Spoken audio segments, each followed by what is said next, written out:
नमस्कार, जय हिंद दोस्तों। तो कैसे हैं आप लोग? सब बढ़िया, ठीक ठाक। तो आज का अपना टॉपिक है सैयद वंश।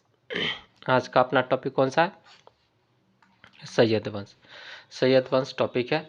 और सैयद वंश का जो समय अवधि होता है 1414 से लेकर 1451 तक इसका समय अवधि रहता है, ठीक है ना। और हम लोग इस टॉपिक में सैयद वंश के साथ साथ हम लोग लोदी वंश भी पढ़ेंगे, ठीक है ना। सैयद वंश और लोदी वंश दोनों एक ही टॉपिक में हम लोग कंप्लीट करेंगे। और ये बुक है कॉस्मोस पब्लिकेशन का एनसीईआरटी सार संग्रह, क्लास 6 से 12 तक जितना भी महत्वपूर्ण बिंदु है सारे को इसमें इंक्लूड किया गया है, ठीक है। और इसका जो राइटर है महेश कुमार वर्णवाल और कुणाल वर्मा है, ठीक है।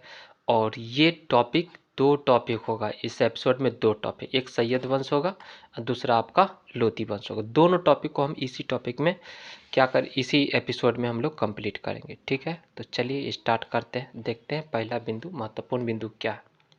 वन लाइनर के फॉर्म में दिया गया ये सारा। 1414 ईस्वी में दौलत खां को पराजित कर खिर्ज खां ने किस वंश की स्थापना की थी? तो सैयद वंश की स्थापना की थी, ठीक है। तो सैयद वंश का संस्थापक था कौन था? खिर्ज खां। कौन था? खिर्ज खां। तो 1414 ईस्वी में दौलत खां को पराजित कर खिर्ज खां ने किस वंश का स्थापना की थी? तो सैयद वंश की स्थापना की थी। उसका रैयत ए आला की उपाधि धारण करने वाला सैयद वंश का शासक कौन था? खिर्ज खां था। रैयत ए आला का उपाधि धारण करने वाला सैयद वंश का शासक कौन था? खिर्ज खां था। सल्तनत काल में शासन करने वाला एकमात्र शिया कौन था? सैयद वंश का था, ठीक है ना, सैयद वंश। सल्तनत काल में शासन करने वाला एकमात्र शिया कौन था? तो सैयद वंश था, सैयद वंश। सैयद वंश का सबसे योग्य शासक मुबारक शाह था, है ना। सैयद वंश का सबसे योग्य शासक कौन था? मुबारक शाह था। इसने तारीख ए मुबारक शाही के लेखक यहिया बिन अहमद सर हिंदी को संरक्षण प्रदान किया था, ठीक है ना। सैयद वंश का सबसे योग्य शासक मुबारक शाह था। सैयद वंश का सबसे योग्य शासक मुबारक शाह था। इसने तारीख ए मुबारक शाही के लेखक यहिया बिन अहमद सर हिंदी को संरक्षण प्रदान किया था, ठीक है, संरक्षण दिया था उसको। दिल्ली सल्तनत में प्रथम अफगान राज्य के रूप में लोदी वंश की स्थापना किसके द्वारा की गई? बहलोल लोदी के द्वारा की गई। लोदी वंश का जो शासक है, चलिए उसके बारे में देखते हैं। इधर सुल्तान और इधर शासन काल है, कब से कब तक शासन किया था। बहलोल लोदी कब से कब तक शासन किया था? 1451 से 1489। 1451 से 1489 तक शासन कौन किया था? बहलोल लोदी किया था। सिकंदर लोदी इसके बाद आया। सिकंदर लोदी 1489 से 1517, 1489 से 1517 ईस्वी तक कौन शासन किया? सिकंदर लोदी किया। उसके बाद आया इब्राहिम लोदी 1517 से 1526 ईस्वी तक शासन किया, ठीक है। तो बहलोल लोदी, उसके बाद सिकंदर लोदी, उसके बाद इब्राहिम लोदी, है ना। बहलोल लोदी आया, उसके बाद सिकंदर लोदी, उसके बाद इब्राहिम लोदी आया। बहलोल लोदी का शासन काल है 1451 से 1489 ईस्वी। सिकंदर लोदी का शासन काल है 1489 से 1517 ईस्वी। और इब्राहिम लोदी का शासन काल है 1517 से 1526 ईस्वी, ठीक है। अगला देखते हैं, दिल्ली सल्तनत के सुल्तानों में से किसने सर्वाधिक समय तक शासन किया था? बहलोल लोदी ने किया था। बहलोल लोदी ने किया था। कब से कब तक किया? देखिए 1451 से 1489, 1451 से 1489, तकरीबन 38 वर्ष। कितना वर्ष वो शासन किया? बहलोल लोदी ने 38 वर्ष शासन किया। दिल्ली सल्तनत के सुल्तानों में से किसने सर्वाधिक समय तक शासन किया था? बहलोल लोदी ने किया था, 38 वर्ष तक शासन किया था। किस सुल्तान के बारे में अब्दुल्ला ने अपनी पुस्तक तारीख ए दाऊदी में लिखा है कि जब वह अपने सरदारों के साथ मिलता था तो वह कभी सिंहासन पर नहीं बैठता था, ठीक है ना। बहलोल लोदी के बारे में लिखा है, ठीक है। किस सुल्तान के बारे में अब्दुल्ला ने अपनी पुस्तक तारीख ए दाऊदी में लिखा है कि जब वह अपने सरदारों के साथ मिलता था सरदारों के साथ मिलता था, है ना, तो वह कभी नहीं बैठता था। जब भी मिलता था उस तो कभी भी सिंहासन पर वो विराजमान नहीं होता था। कौन था वो? बहलोल लोदी के बारे में लिखा गया है। किसने लिखा था बताइए, किसने लिखा था? अब्दुल्ला ने अपनी पुस्तक तारीख ए दाऊदी में लिखा है। अगला है कि सुल्तान ने आगरा नगर की स्थापना कर उसे अपनी राजधानी बनाया? सिकंदर लोदी ने बनाया था। किस सुल्तान ने आगरा नगर की स्थापना कर उसे अपनी राजधानी बनाया था? सिकंदर लोदी ने बनाया था। सिकंदर लोदी ने भूमि की माप के लिए किस पैमाने का प्रयोग प्रारंभ किया? किस पैमाने का प्रयोग प्रारंभ किया? सिकंदरी, गज ए सिकंदरी का प्रयोग किया। सिकंदर लोदी ने भूमि की मापन के लिए किस पैमाने का प्रयोग प्रारंभ किया? गज ए सिकंदरी का प्रयोग किया, है ना। सुल्तान की उपाधि धारण करने वाला लोदी वंश का प्रथम शासक कौन था? तो सिकंदर लोदी था। सुल्तान की उपाधि धारण करने वाला लोदी वंश का प्रथम शासक कौन था? सिकंदर लोदी था। सिकंदर लोदी ने मुसलमानों में प्रचलित अनेक कुप्रथाओं, मुहर्रम पर तजिया निकालना, महिलाओं को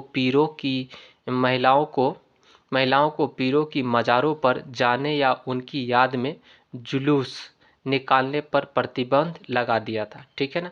तो सिकंदर लोदी ने मुसलमानों में प्रचलित अनेक कुप्रथाओं जैसे मुहर्रम पर तजिया निकालना, महिलाओं को पीरों की मज़ारों पर जाने या उसके याद में जुलूस निकालने पर प्रतिबंध लगा दिया था। किसने लगा दिया था बताइए, किसने लगा था? सिकंदर लोदी ने। अगला है सल्तनत कालीन वंश के बारे में चल देखते हैं। इधर वंश दिया गया, शासनकाल है, और इधर संस्थापक है। ठीक है। तो मामलुक वंश कब से कब तक रहता है? 1206 से 1290 तक, 1206 से 1290 तक। और इसका शासन काल कितना हो गया? 1206 से 1290 तक 84 वर्ष शासन काल हो गया। और इसका संस्थापक कौन था? ऐबक था, है ना। इसका संस्थापक कौन था? ऐबक था। मामलुक वंश का संस्थापक कौन था? ऐबक था, है ना। मामलुक वंश का संस्थापक कौन था? ऐबक था। मामलुक वंश का संस्थापक ऐबक था। खिलजी वंश का जो संस्थापक था जलालुद्दीन खिलजी था। और इसका जो खिलजी वंश कब से कब तक रहा? 1290 से 1320 तक, 1290 से 1320 तक रहा खिलजी वंश। और तकरीबन कितना साल रहा ये? 30 साल रहा। 1290 से 1320, 30 साल रहा। तुगलक वंश कब से कब तक रहा? 1320 से 1414 तक रहा। तुगलक वंश 1320 से 1414 तक रहा। तकरीबन कितना वर्ष रहा ये? 94 वर्ष रहा। 94 वर्ष रहा। और इसका जो तुगलक वंश का जो संस्थापक था कौन था? गयासुद्दीन तुगलक। तुगलक वंश का संस्थापक कौन था? गयासुद्दीन तुगलक। सैयद वंश का संस्थापक कौन था? खिर्ज खां। सैयद वंश का संस्थापक कौन था? खिर्ज खां था। और सैयद वंश कब से कब तक चला? 1414 से लेकर 1450 तक सैयद वंश चला। तकरीबन कितना वर्ष? 37 वर्ष चला। ठीक है ना। इसका संस्थापक खिर्ज खां था। लोदी वंश कब से कब तक रहा? 1451 से 1526, 1451 से 1526 तक रहा। इसका जो कार्यकाल कितना दिनों तक रहा? कितना समय तक रहा? 76 वर्ष तक रहा। कितना वर्ष तक रहा? 76 वर्ष तक रहा। और इसका लोदी वंश का जो संस्थापक था कौन था? बहलोल लोदी। लोदी वंश का संस्थापक कौन था? बहलोल लोदी।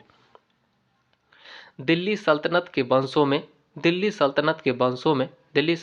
वंशों में सर्वाधिक शासनकाल तुगलकों का तथा न्यूनतम शासनकाल खिलजी वंश का था।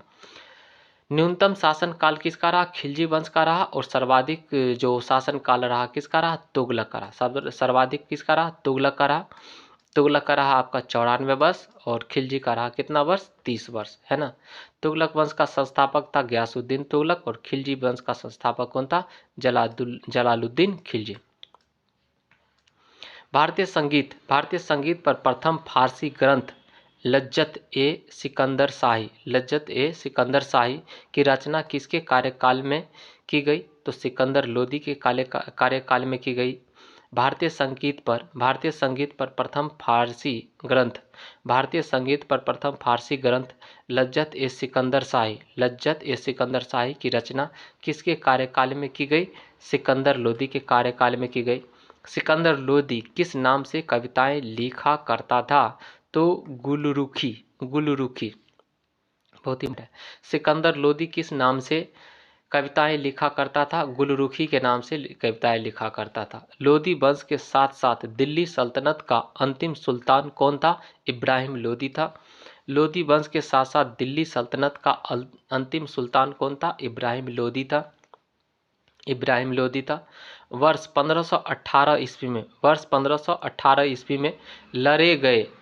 वर्ष 1518 ईस्वी में लड़े गए खातौली के युद्ध में इब्राहिम लोदी को किसने पराजित किया था? तो महाराणा सांगा